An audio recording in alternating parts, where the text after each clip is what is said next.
Hi there, Sanbonani Molweni. Welcome to Vic's channel. If you're new here, please subscribe before the end of the video. If returning, thank you for love and support. I appreciate you.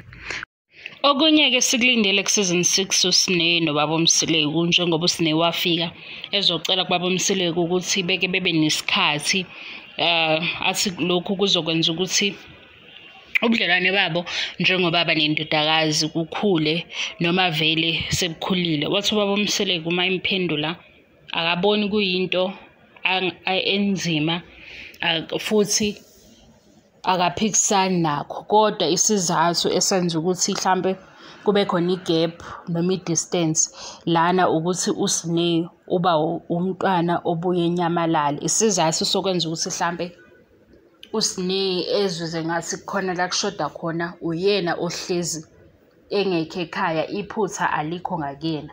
Kodwa wathi-ke njengamanje izinto phakathi kwakhe noSne zibukeka zingafani nasekuqaleni, okusho ukuthi ubudlelwane babo njengobaba nendodakazi akufani njengasekuqaleni, ngoba abantu ababuka Uthando Nes'thembu kusukela ku-season 1 bake bakhalaza bethi uSne ngathi akanakiwe noma uBaba Mseleku akamnakile uSne, noma mkhulu wayisho le wathi into emphatha kabi izinto ezenzeka kuSne abantu basuke beblame uBaba Mseleku, kanti uSne ezinye izinto ezingamaphutha akaziboni.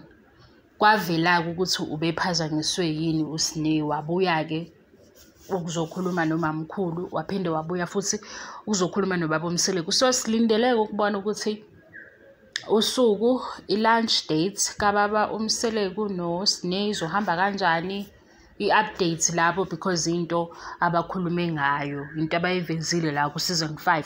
Njengoba ngishilo nje u-season 5 wenza u-season 6, ngicabanga ukuthi seniyakubona lokho. U-season 4 wenze u-season 5 because ezinye izinto ezisale ngale zingalungisanga ku-season 4 ilezi esithole ku-season 5.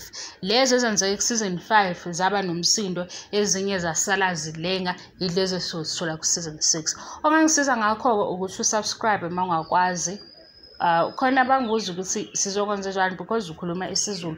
Kulula, ngiyaxolisa nge-English. Angizukwazi ngoba kule show angikhulumi lento eyenzeka kwishow njengoba injalo, kufanele ngi-ede okwami.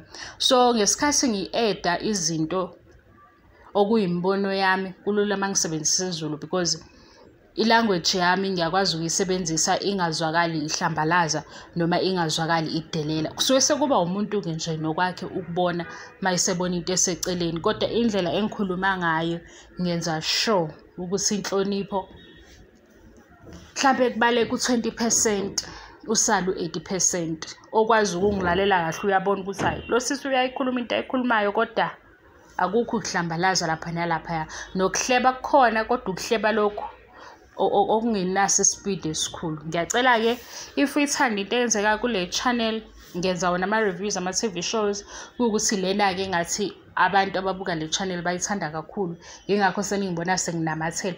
Hhayi-ke mina imali yabelungu ngiyayithanda, seningangijaja-ke lapho nithi hawu usilethela izinto ezindala. Imali yabelungu ngiyayithanda, ngibonile futhi ukuthi imali yabelungu iyatholakala. So nje nizoxola kuleyo ndawo.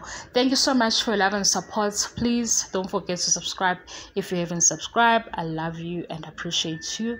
Bye bye.